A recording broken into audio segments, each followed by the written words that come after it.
Alright. 3, 2, 1.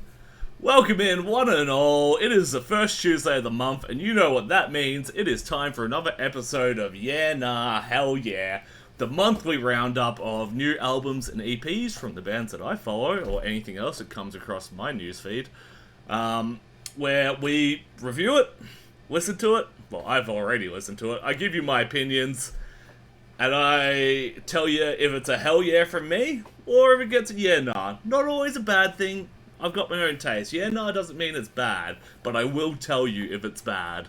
But I'll also tell you if it's good, and it's not just me, so you know. Life isn't so binary. Let's get into it, though. With The Mountain Before Us All by Destroy Fear. Now, these guys, I gotta give them props. They came to me via a targeted Facebook ad, and the ad just said, our influences are, and it listed like Trivium, Bullet, Parkway Drive. It just listed, yeah, that kind of American new wave, heavy American metal, metalcore type bands, plus Parkway Drive. And I'm like, fuck yeah, they're all bands I listen to, so I went and checked them out. This is a new Melbourne band, they finally formed last year. And look, new bands always have teething issues, alright? I don't expect many people to come out of the gates with a good first album that's like redefining the genre or anything. In fact, I can't think of any of my favorite bands that have a perfect first album. And much like TV shows, the first ones generally look back on with fondness, but not respect.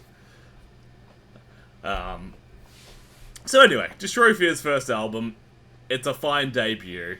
It's got strong elements. Let me put it on for anyone watching live, VOD viewers. You just gotta watch live, what can I say? The vocalist is strong, but lacks any unique elements. He's kind of just trying to be Parkway Drive, which there's worse things to try and be. I hope he finds his feet further, though. Beyond that, it feels like a real mishmash of just sounds that I've heard before, like chasing that Bullet sound, chasing that Trivium sound. It feels unique, like, it feels very late to the party on that, because that's kind of what everyone was trying to do 15 years ago. So it's kind of bizarre to see someone kick it off now and being like, yeah, we're gonna do that sound. It's almost retro. It's almost throwback. I don't know if that sounds old enough to have a revival.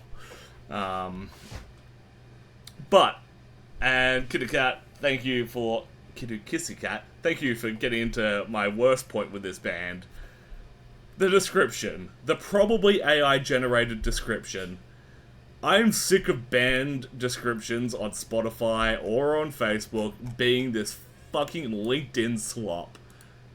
Like, it doesn't appeal to fucking anyone. What appealed to me was their ad that just listed the bands that inspired them. Because I see that and I go, oh, I like those bands. I'll check out Destroy Fear. And I did.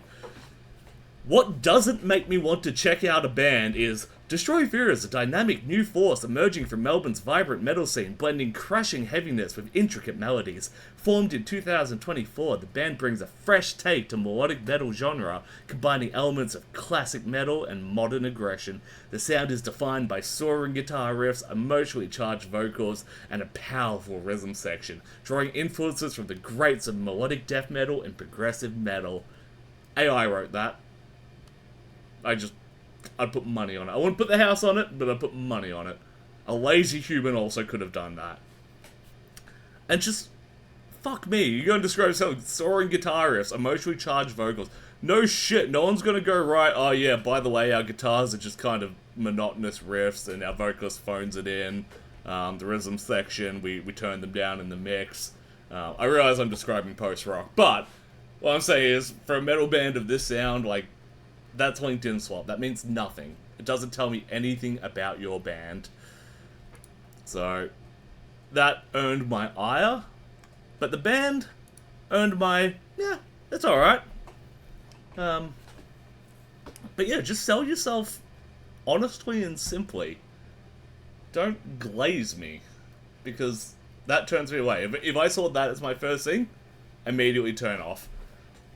But yeah, if you're after some more Australian metalcore, if you want to get your finger on the pulse of someone new, if you're a booker and you need an opener for your show, you could do a lot worse than Destroy Fear. This album, it's a yeah, nah.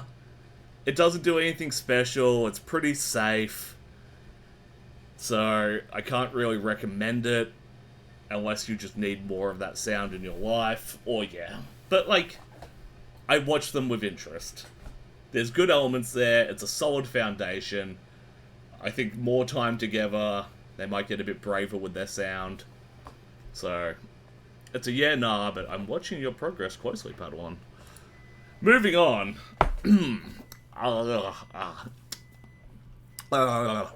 Just gotta loosen my jaw so I can really give We Lost the Sea the love they deserve. We Lost the Sea comes from the unenviable position of having made what I consider to be one of the greatest albums ever with Departure songs. The bar could not be higher for We Lost the Sea. I put them on a pedestal of high art. Yeah, the Mona Lisa, We Lost the Sea, whoever built all the big cool cathedrals. Yeah. So, it was a weird experience. Before I even listened to the note, I had deep feelings for this album. And let me just change this.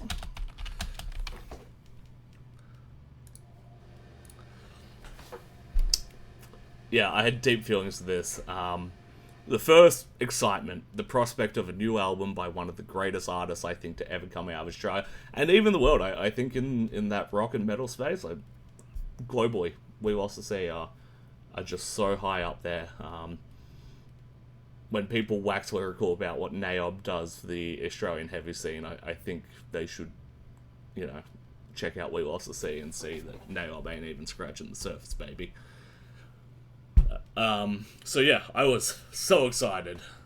But then, I was worried. That lightning in a bottle, imagine trying to capture that twice. Imagine thinking that, someone could pull that off 2 times. And I'm like, shit, have I built this up too much in my head? Am I putting it on a pedestal? Am I building up an unreasonable expectation I could never listen up to, and I'm gonna fucking spoil this for myself? And I'm the bad guy?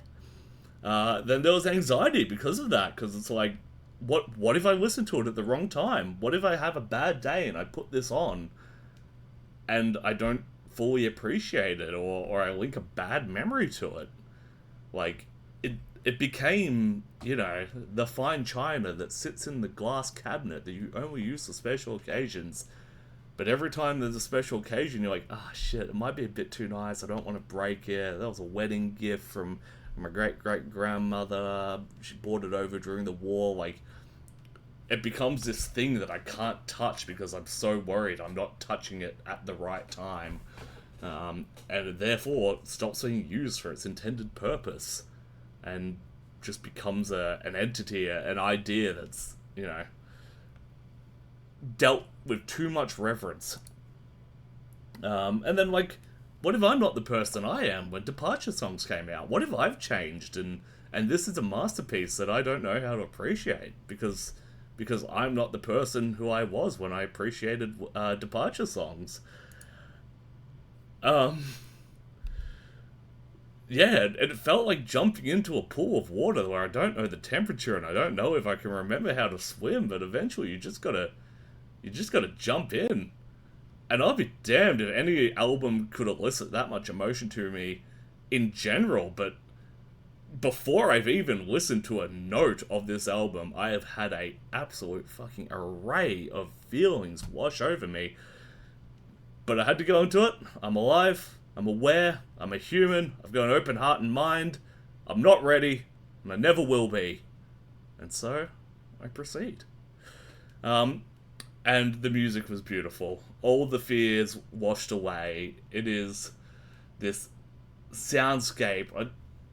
It's instrumental, but I find it so hard to call it soundtrack, even though that might be close to what it is.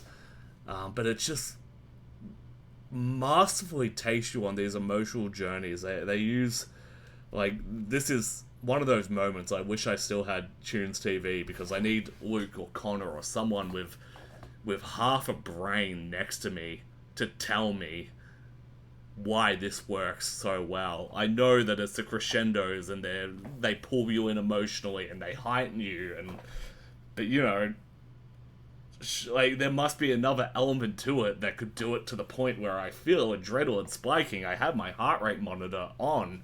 I can see that my body is reacting viscerally to this crescendo. It's not just oh, that sounds cool. It's, I feel on edge. I feel excited. I feel like I need to run or dive or jump. Yeah, Adam, I've listened to Mogwai, I've listened to Mono. I generally don't think that anyone does it quite like We Lost the Sea does it. I think they're just the top of post-rock. And yeah, just, it makes me want to be that better person, to put my feelings into words, to create, whether it be writing this review or, like, anything. It is so inspiring. They've mastered emotions. They've just mastered emotions through music without a single word being spoken. It is such a perfect canvas to project yourself onto. And I think, yeah, that's ultimately all these feelings that I'm getting. They're just feelings I've been having, but this has taken me on such a ride of discovery that now I'm expressing them. And on repeat listens, it kind of changes depending on how you're feeling and what it's taking out of you to project. So, it's very indefinable like that. Sometimes it's a very uplifting experience to listen to this. Sometimes it's a very morose experience, because, yeah, at the end of the day, it's just a beautiful soundscape that will take whatever your emotions are and kind of wring them out and put them up for you to confront. I think they have captured lightning in a bottle twice. This is a huge contender for album of the year. I couldn't recommend We Lost the Sea any higher. I'll definitely start here. I think this is a great album to start on. And if you like it, I'd go into Departure songs after that, which is just as perfect. So, We Lost the Sea obviously gets a hell yeah. I really can't recommend any higher. It's not my thing. I don't listen to heaps of post-rock. I've never considered myself a post-rock fan. It's in that prog space of songs are too long, and I've got, you know, Zoomer brain where I just want to engage with the next thing. But no, this makes you want to sit down and think for 40 minutes or so. How long is it? God. Just the whole... An hour and 10 minutes. I've never felt like I was sitting down for an hour and 10 minutes. Ask my wife when she wants to see a movie. I can't sit down for an hour and 10 minutes. And this just breezes by. Crikey. Kind of reminds me of that saying of, like, no man can cross a river twice because he's never the same man and it's never the same river. It's like, yeah, no person can listen to the We Lost the Sea album twice because he's never the same man and it's never the same album. Crazy. Whew. I feel good. Dropkick Murphys, for the people. Look, I'm gonna call, and I think history will validate me on this, I'm gonna call Dropkick Murphys a one-hit wonder. They've got other good albums, but I don't think they've ever made a song that is shipping up to Boston anywhere even near that. So, at this point, I'm going to call them a one-hit wonder. And in particular, their last 4 albums are pretty lacking. But, this one, it's a step back up. I do have an issue, though. And I don't think it started with this album. I think it started with their latest tour, when they were charging like $150 tickets. And then they put out these albums that are incredibly, we're the working class, fuck the man, you know, support your local union. And they're all good messages, but then I'm like, yeah. But you also priced out a lot of your fan base from your concerts. And like, there are other bands playing those same venues charging less, so it's not like you got strung into that and that was as low as you could make it. So now when I listen to it, I just have this uneasy feeling of like, it feels like they're going through it and they're kind of like, I say working class LARP, and I do think they truly believe what they're saying, and they do stand up for it. Like, there's footage out them of like literally bashing someone who threw a Nazi salute in their crowd. So like, I don't think they're posers. I don't think they're doing it maliciously, but I think they've disconnected a little bit from their fan base. I think they're singing songs about being working class heroes when they're charging premium dollars for their concerts. And yeah, the songs that are on their album that are the most relatable are... can I delay this ad? Dismiss? Oh yeah, the lead vocalist has been on Midas Touch. What's Midas Touch? I don't know what that is. But yeah, they've got these songs about, like, singing about the singer, one of the guys from Pennywise, and, you know, it's this real, like, oh, he's our mate, he's a fucking legend. And that's really relatable. It's obviously just a dude singing about how much he loves his mate. So when they're not trying to be relatable, it comes off as very relatable. But when they're like, yeah, who's gonna stand with us? And I'm like, don't fucking, you're up there charging a fucking, they wrote a song about Fletcher? I'm trying to remember who it's about. It's just called The Big Man. It's a fun song, really fun song. And again, Chesterfield's an aftershave. It's a song about how he hopes his dad. That's Fletcher. Alright, yeah. They wrote a song about Fletcher. It's a really fun song. He wrote a song about how he wishes his dad could be here and if he thinks his dad would be proud of him. And that's really nice too. So yeah, Dropkick Murphys for the people who can afford it.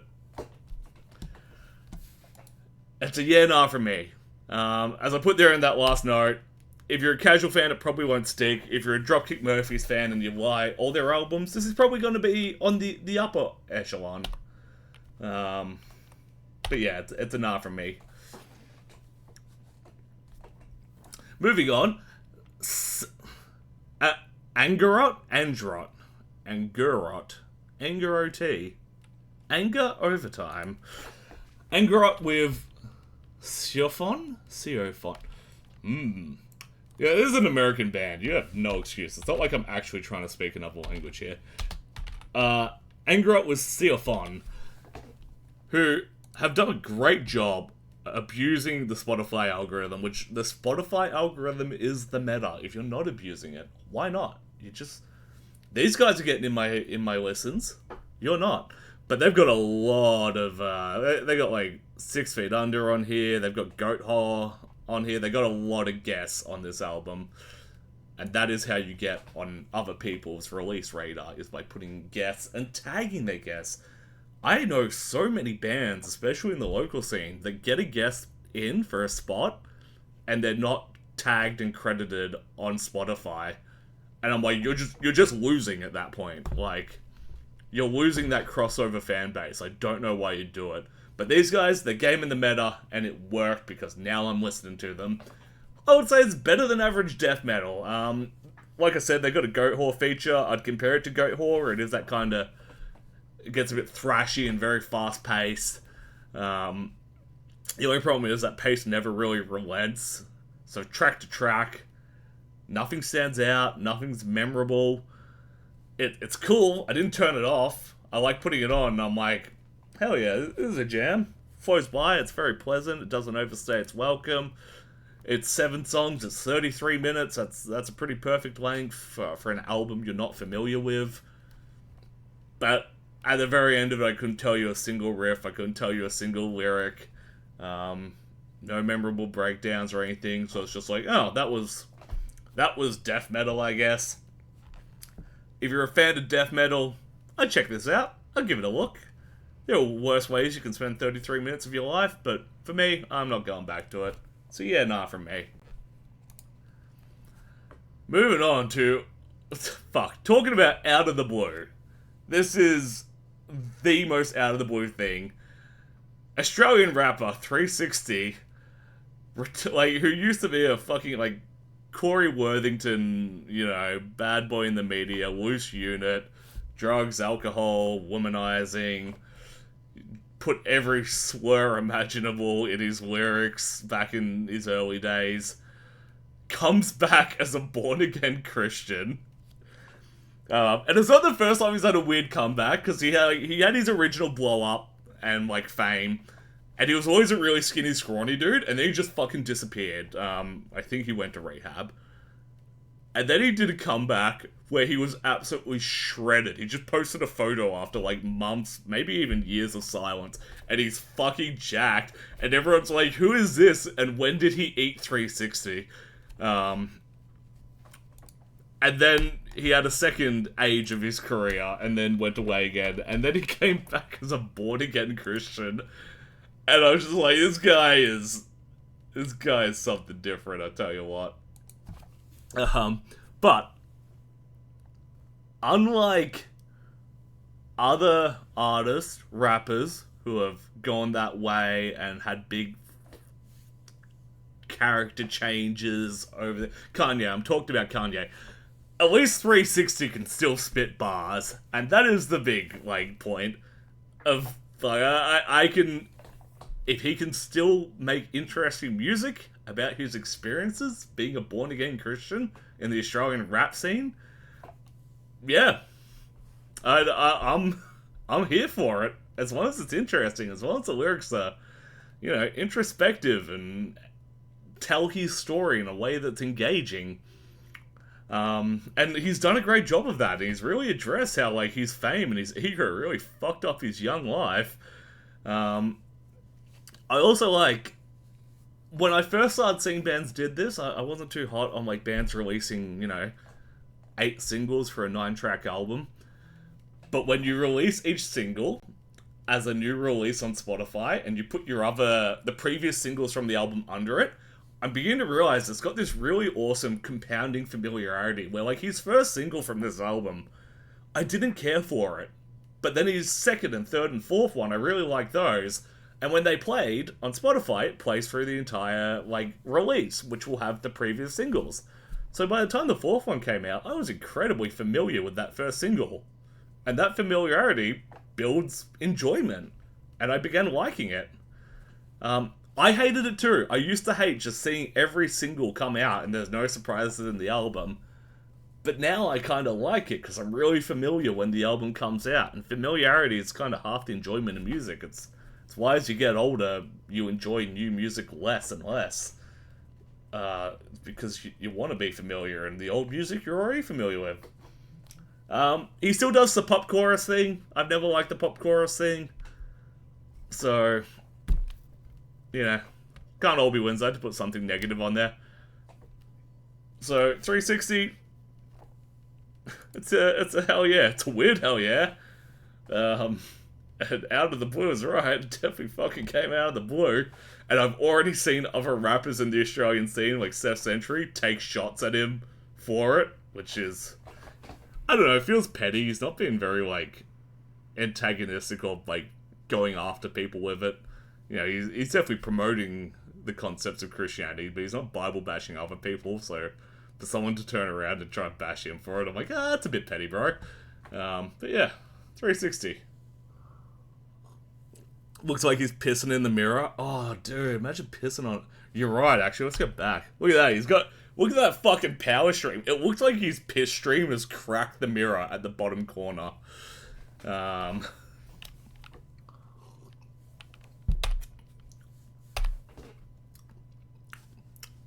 speaking of weird things that have come out of the blue, and also going back to that first band, speaking of things that seem really late to the trend...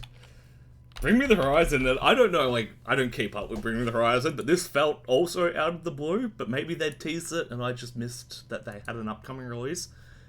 But Bring Me the Horizon, with a lo-fi beats album, including girl studying artwork. Crazy. And yeah, this just feels so late to the meme of lo-fi beats, but I've seen other bands do it. I don't think I've seen a band release their own, though. Like, last year, there was an Offspring one, and I think Offspring shared it around, but they didn't do it. They got someone else to do it. So seeing someone release their own lo-fi beats remix feels new in that regard, that they're owning their own remix. But yeah, weird. For me, this lo-fi cover trend lives and dies on recognition. I don't know every Bring Me the Horizon song. I can feel my heart. I do like to jump in the sandpit turtle. So any song that's not those ones, it just sounds like generic lo-fi beats that I can get for free on that YouTube channel that's constantly running. So it hits when it hits, it doesn't land at all when it doesn't land. It's a cool novelty release. And, you know what? I had a good productive hour or so at work when this one came on. So, it's a cool concept, it's not for me, but like, I genuinely hope Bring Me the Horizon fans got a real kick out of this. Yeah. It's cute, it's sweet. Speaking of sweet, but not like, oh, that's sweet. More like, it's fucking sweet. Celestial Wizard. Now, these guys have such an anomaly in that, like, I only know one other person that listens to this band, and I don't even know where in Australia they're living these days, but they introduced me to it. They are from Denver. They're top... I think when I wrote my notes, it was the second most, but now it's the top amount of listeners on Spotify, where it shows you where they are in the world. The top one is Melbourne, Australia. So I don't know a single person in Melbourne who listens to Celestial Wizard, but apparently they do numbers here. Apparently we're their biggest fan base for this Denver, like, melodic thrash with death elements, power elements. Kind of falls into that, like, kind of triple kill spacey where you're like, oh, it's a bit power, it's a bit thrash, plus they've got death vocals on top. But anyway, they've got this cool fucking spaghetti western album, Regenesis, which, in my humble opinion, I think they're doing spaghetti western heavy metal better than Spirit World with Death Western. When Connor first told me about Death Western, I was so on board with the concept, and the execution just did not hit for me. When this came out, I'm like, this is it. This is how I wanted it to hit. Beyond that, I think they're really good in how they mix their clean vocals and their screams. Both of them are really, like, they cut through cleanly and they're both discernible. I like a discernible heavy lyric. I don't like screams that I can't make out because then how do I build familiarity and sing along? Does it sound like Genesis? It doesn't sound like they're just doing Genesis again. So, you know, Regenesis is not just a repeat of Genesis. That's pretty cool. It's got some really strong singles in it. The theme is nailed. The lead single, She Is the Blade, is one that I've had on repeat constantly. But as a whole album, there's nothing particularly notable. Like, it's good, but it's not great. It impresses, but it's not like, whoa, I've got to show everyone this. It's just like, yeah, that's pretty cool. I'll spin this once every other day. I'll put the single in all my playlists. So, it gets a hell yeah. And it's a good album, and I do recommend checking it out. It's just not a constant repeat album for me. And that's fine. You know, one of those comes along, you know, once every few months if I'm lucky. But the lead single, She Is the Blade, is a repeat single for me. Highly recommend that. Highly recommend checking that out. So, hell yeah, Celestial Wizard. All your fans are in Australia. Come tour here, you bastards. If they see this. Moving to an Australian band, who funnily enough are a Melbourne band who I'd never seen because they're from Frankston. And I'm on the very west, so I don't get to the very south very often. But they've got Blessed with Venom, a new EP, and this marks their, like, 4th or 5th EP. They seem to just be doing an EP every 1 to 2 years now. And it is, again, like all their EPs, just straight to the point. 4 songs, 10 minutes, and that is so typical for them at this point. And I'm wondering if that's just how they like to operate. Do these guys want to... Maybe they don't want to do an album. Maybe they don't want to do a 4-year album cycle. Maybe they want to do an EP every year of just balls to the wall hardcore. And it is getting diminishing returns. This is probably their least interesting EP so far. But, like, it sets a bar where that is still a great listen. That still makes me want to two-step. Makes me want to lift heavy weights. Makes me want to fucking throw karate kicks in the gym while no one's looking. It does what hardcore should do. It inspires violent movement. And hardcore hits like pizza. When it's just good, it's still fucking great. Put it in the fridge overnight. It's still great. Leave it out of the fridge overnight. It's still great. So yeah, 8 count. I still think they're probably the best hardcore band out of Melbourne.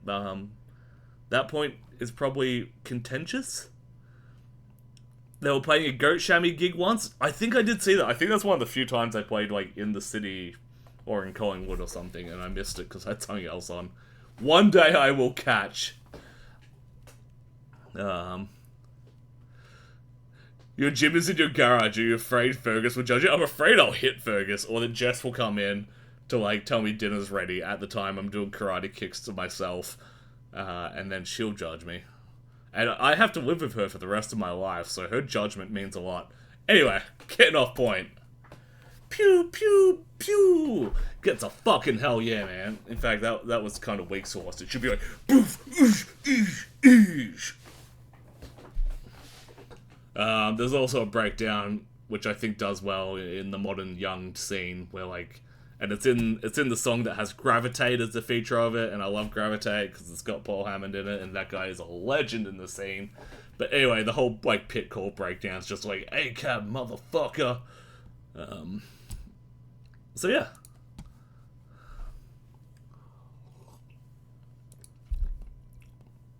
Moving on, keeping it in the core space, but definitely not keeping it in Melbourne. We've got Slaughter to Prevail from Russia with their new album Grizzly. Now I wasn't going to touch this. I'm really trying not to touch deathcore because I just don't like deathcore generally. So I'm like, I won't even bother listening to it. But I'm like, I'll give it one listen. I can't not listen to it. It's going to be culturally important. And I was fucking blown away with how quickly these guys started plagiarizing Slipknot. So, where is this album? Grizzly. So on their second song, Russian Grizzly in America, at like a minute in, it directly rips off part of Slipknot's Sick. And I can't see anything online about this being a reference or an homage. It has to be. It's too blatant to not get caught out, but...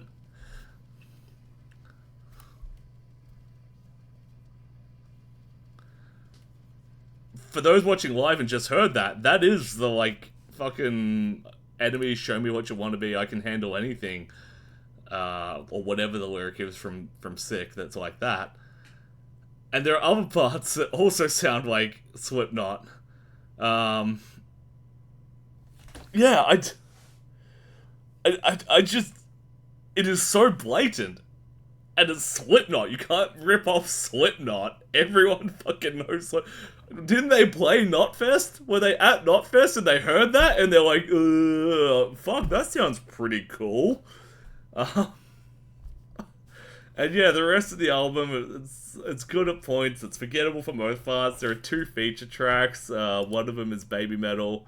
It's probably the worst Baby Metal song I've heard. And the other one's Ronnie Radke.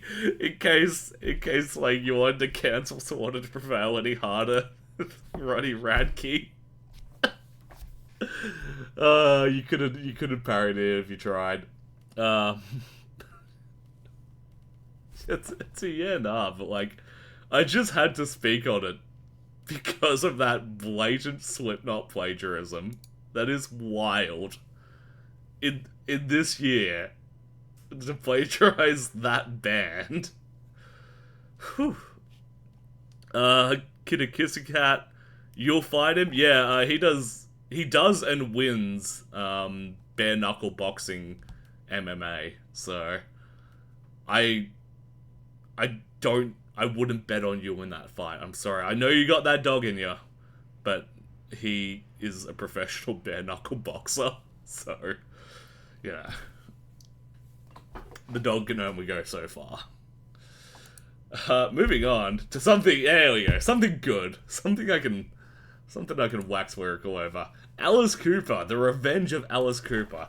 Now, for those who aren't up to date on their Alice Cooper lore, there was Alice Cooper the band, and then the singer of Alice Cooper the band, Alice Cooper, went solo.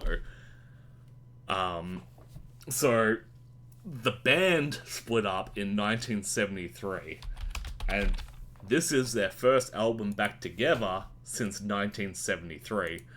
So it's pretty landmark, and for Alice Cooper the singer, combining his solo and the band's discography, this is his 30th album in his career. And fuck me, they nail it. Vintage, creepy, spooky Alice Cooper with hard rock that is just so authentic. Like, I really thought they broke the mold and lost the recipe for this. It turns out the OGs still got it. There's just all the rip-offs that came afterwards can't repeat it. So, I'm a big Alice Cooper fan. I got that from Mum. The older I get and the more about your parents I learn about, I realize that I probably got a lot of my weirdness from Mum. Mum was probably a bit of a weird chick in her day, including her copy of Welcome to My Nightmare, which probably shaped me getting into heavy metal down the road. And yeah, this just feels like that. It feels like they never stopped at 1973, they just continued to a good strength. Fucking... God, what is it? Is that 48? No. 30... Is that 52 years later? That's insane. No, my math's not right. 30, 50... Yeah. 48. God, my math is not mathing. Welcome to My Nightmare was a banger. I really listened to it, but that's great tracks in it. Agreed. And it's cool to see Alice go back to this and still be able to do this, because he's more recent material. He's modernized. You go Welcome to the sequel, Welcome to My Nightmare, and it's a very modern rock album. It's got like Kesha featuring on a track. And it still slaps. It hits really hard. But for him to just be able to put it in hard reverse and go back 30 years and still hit the same sound as 30 years, and he hasn't aged. He just gets more ghoulish, but he's like, his voice is perfect still. And he's an unproblematic fave because he never got into drugs or alcohol, so he never did anything fucked up in his day, and like, he takes his wife with him on all tours because she's part of the stage show, so he's not sleeping around and having illegitimate kids or abusing women. He's a guy that just loves rock music and loves his wife and is a spooky, creepy dude. I love Alice Cooper. This album's fantastic. It's a hell yeah. Listen to more Alice Cooper. Your life will be better for it. And speaking of creepy people in ghoulish costumes and whatnot, we have Gwar, the return of Gwar. And I'm shocked that we don't have our resident Gwar fan in here. Coming out, Spaz, if you're lurking. But unfortunately, almost everything that I said about Alice Cooper, you can flip on its head here. What a shell of the former band modern Gwar is.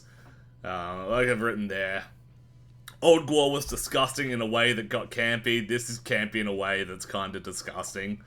This is an EP celebrating the 40th anniversary of the band.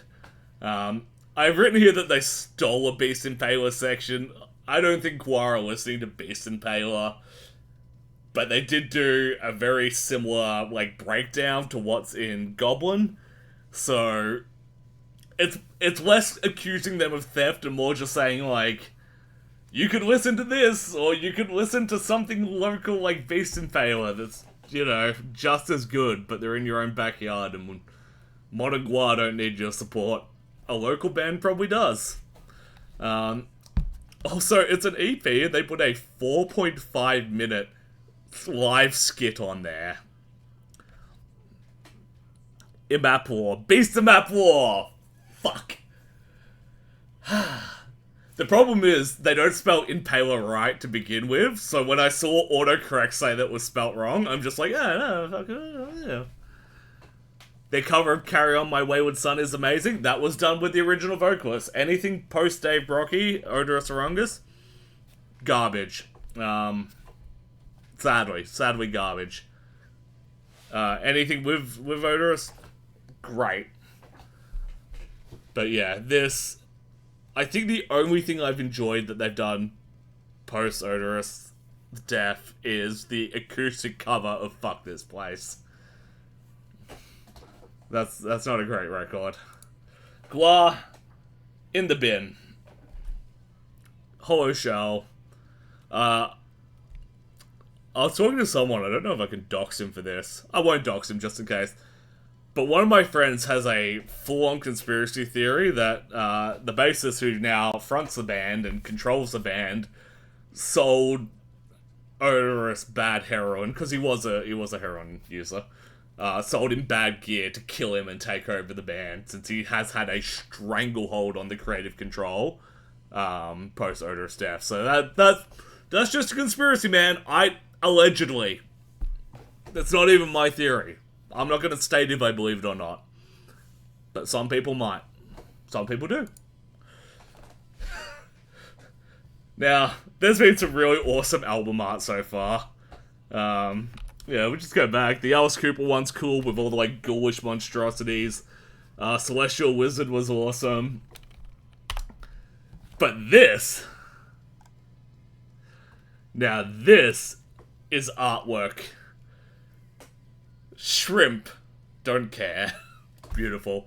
This is by Shotgun Willy, who's coming with an EP right after putting out an album last year. Which was one of my albums of the year last year. Which makes me worried about this, like, the modern age, the TikTok rapper, the keeping up with what kids want. The release schedule is, like, brutal, and it lends itself to not putting out albums, an EP the most, but really just hammering singles. Whoop. Oh no, spoiler alert. Yeah, a lot of people, graphic designers, appreciate this. Shotgun Willy is Baby No Money too.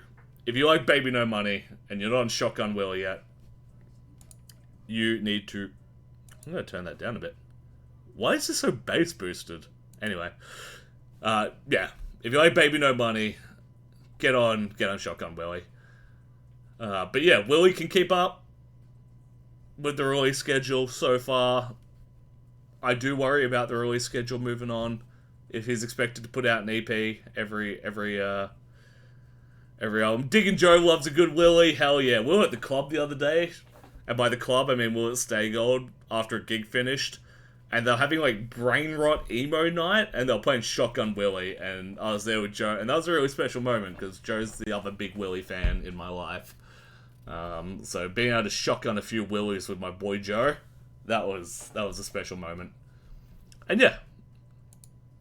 6 tracks. They all slap. They all go for about 2 minutes each. If you like Baby No Money, check out Shotgun Willy. If your partner likes them, there we go. If your partner likes Baby No Money, check out Shotgun Willy. They're fun. They're snappy. They're witty.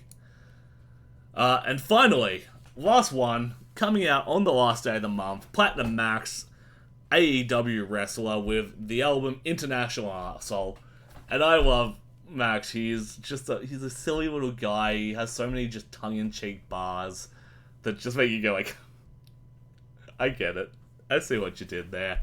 Some of them probably won't age. They're always very like, a lot of them are very timely. Like, it's like hearing songs especially like hip hop and stuff, that references the Bush administration now, like Eminem and stuff. And he's just like, man, like, the kids just won't have any fucking clue who these politicians are. So there's a bit of that, but not too much. There's a lot of references to early, like, first 2-3 Kanye West albums in there, which I guess probably shows who his influences are, and, like, obviously Kanye's off the fucking deep end these days, but those albums are good, and they still stand up, and, you know, I'll admit that I still listen to them. So for him to reference them, and then it kind of draws that mental connection of like, I see what he's trying to do. He's trying to ape on that style. And that kind of makes me connect more with it. I'm also very much enjoying his AEW gimmick, where he calls himself the best wrestler alive. We talking graduation early or Dark Twisted? Graduation. I'm talking graduation. Late registration. Late orchestration. You know, the real golden age. And I know that's an unpopular opinion. People think that, you know, like Dark Twisted fucking Donda and shit like that. Nah, he was already done by then. He was already moving into weird songs. This isn't about Kanye. It's about Platinum Max. The lyrics, huge range. He's got very, like, introspective songs about, like, how much it means to hear fans tell him, you know, it's like, I changed my life because of you. I got into music because of you. You know, I dared to rap because of you. I dared to wrestle because of you. So he's got these really nice emotional songs about like, you know, his rise to fame in wrestling and stuff. And then he's got another song about how much he loves banoffee pie, and it's got a part where he just reads a recipe for banoffee pie. So that's quite funny. Love him as a wrestler. Love him as a person. Well, I don't know him as a person. I love him as a musician, is what I'm trying to say. Yeah. It gets a hell yeah from me. If you like that early style from an unproblematic, I mean, he did get banned from TV for making a joke he shouldn't have, but he was trying to get heat. He's a wrestler. He was getting cheap heat. Anyway, if you like that style of rap, if you like tongue-in-cheek rap that, like, has little witty one-liners where you, I caught that, Platinum Max. If you like wrestling, Platinum Max. And that's it, and it is absolutely no surprise, my album of the month is We Lost the Sea, A Single Flower. I don't think I said the album name during my entire review of that. It's called A Single Flower. It's got a bird and a poppy. It's beautiful. It's everything. It's everything that you want it to be, because it's the perfect canvas for you to lay out. And crikey, what a good month. They're like, you might look at that and be like, oh gee, it was a real 50-50 month, but, you know, because there were so few releases, most of these I listen to once and be like, yeah, I realize I don't like this, and I turn it off, which just means I had 31 days to spend with 7 albums. That means I got to listen to these so much. I got repeat listens, and like when there's really loaded months, I don't get repeat listens. And that's upsetting. I want to, you know, you grow with an album. You don't write a review off one listen, or you try not to. So the light release load with 7 good releases just meant I got to really appreciate all of them, and that made me really happy. So thank you so much, and what were your new releases for July? Let me know. Let me know in chat if you're live. Let me know in the comments if you're watching this recorded. Fucking send me a message on something. Let me know. Send me a letter. I'm not releasing my address online, but if you know my address, send me a letter. And that's a fucking scene!